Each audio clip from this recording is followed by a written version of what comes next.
नमस्कार। सोचिए, अगर पूरी की पूरी धरती विनाश के मुहाने पर आ खड़ी हो, एक विशालकाय ब्रह्मांडीय महासागर में डूब जाए। आज हम वराह अवतार की इसी महागाथा को समझेंगे। ये कहानी है ब्रह्मांडीय उथल-पुथल की और एक दिव्य बचाव की। तो चलिए देखते हैं कि कैसे ब्रह्मांड का संतुलन फिर से कायम हुआ। बस एक पल के लिए सोचिए, हमारी ये दुनिया अपनी जगह से, अपने अक्ष से उखड़कर किसी अंतहीन समंदर की गहराइयों में समा गई है। सच में ये एक ऐसा डरावना मंजर है जो इस पूरी कहानी की नींव है। एक ऐसा संकट जहां सब कुछ, मतलब पूरा अस्तित्व ही दांव पर लग गया था। और इस सब के पीछे, इस पूरी तबाही के पीछे सिर्फ एक शक्ति थी, एक बेहद ताकतवर और घमंडी दैत्य जिसका नाम था हिरण्याक्ष। कह सकते हैं कि उसी के अहंकार ने इस ब्रह्मांडीय तबाही को न्योता दिया था। तो चलिए सबसे पहले ये समझते हैं कि ये संकट कितना बड़ा था। मतलब आखिर ऐसी नौबत आई ही क्यों? कैसे पूरा ब्रह्मांड इस तबाही के मुहाने पर पहुंच गया? तो सवाल उठता है कि ये हिरण्याक्ष था कौन? असल में वो एक ऐसा दैत्य था जिसके पास बेहिसाब ताकत थी, और उससे भी ज्यादा अहंकार। अपनी ही ताकत के नशे में इतना चूर कि उसने स्वर्ग तक को जीत लिया और खुद को ही ब्रह्मांड का सबसे बड़ा शहंशाह मान बैठा।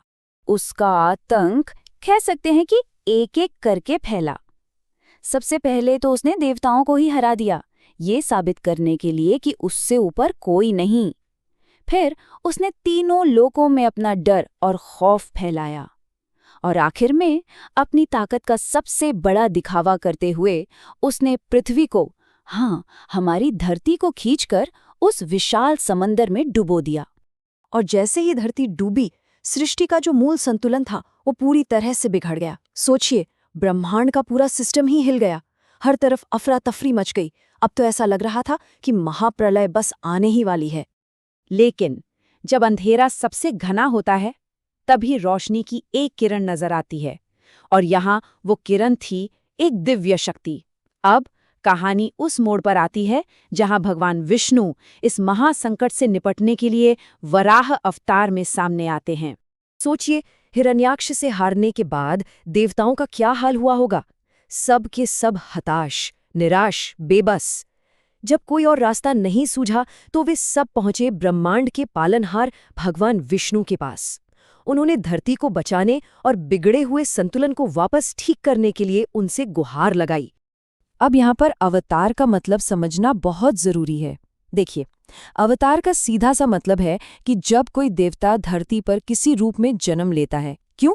ताकि धर्म, यानी जो सही है, जो ब्रह्मांड का नियम है, उसे फिर से स्थापित किया जा सके।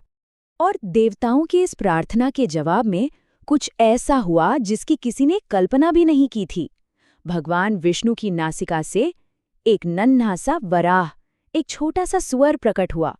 सोचिए, ब्रह्मांड को बचाने की शुरुआत इतनी छोटी, इतनी साधारण, लेकिन देखते ही देखते वो नन्हा सा वराह बड़ा होने लगा, और बड़ा और बड़ा, इतना बड़ा कि वो पूरे आसमान में छा गया। यही थे भगवान विष्णु के वराह अवतार, बेहिसाब ताकत का जीता जागता स्वरूप। और बस इसी के साथ मंच तैयार हो गया एक महायुद्ध का। ये अच्छाई और बुराई की सीधी टक्कर थी। एक तरफ थे वराह और दूसरी तरफ हिरण्याक्ष। जरा दोनों के मकसद में फर्क देखिए। एक तरफ थे भगवान वराह, जिनका सिर्फ एक ही लक्ष्य था, सृष्टि को बचाना, और दूसरी तरफ था हिरण्याक्ष, जो बस अपनी ताकत का लोहा मनवाना चाहता था।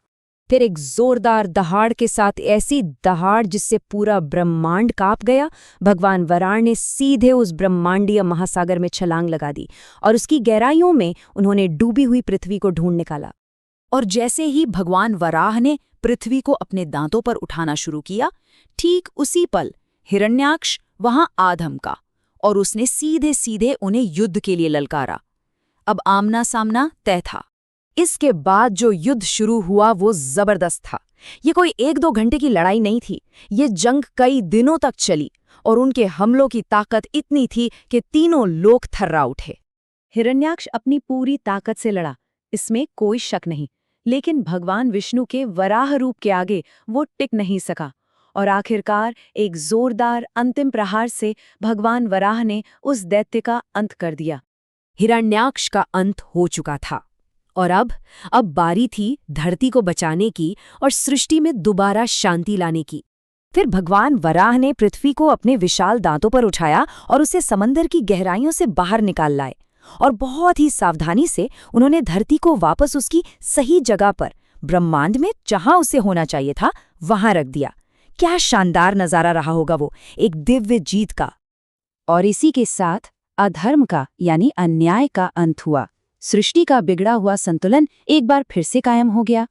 यही तो इस पूरी कहानी का निचोड़ है, हमेशा अन्याय पर न्याय की ही जीत होती है। तो अंत में ये सब हमें एक सवाल के साथ छोड़ जाता है, क्या ये सिर्फ एक पुरानी कहानी है या फिर इसमें हमारे लिए भी एक गहरा संदेश छिपा है?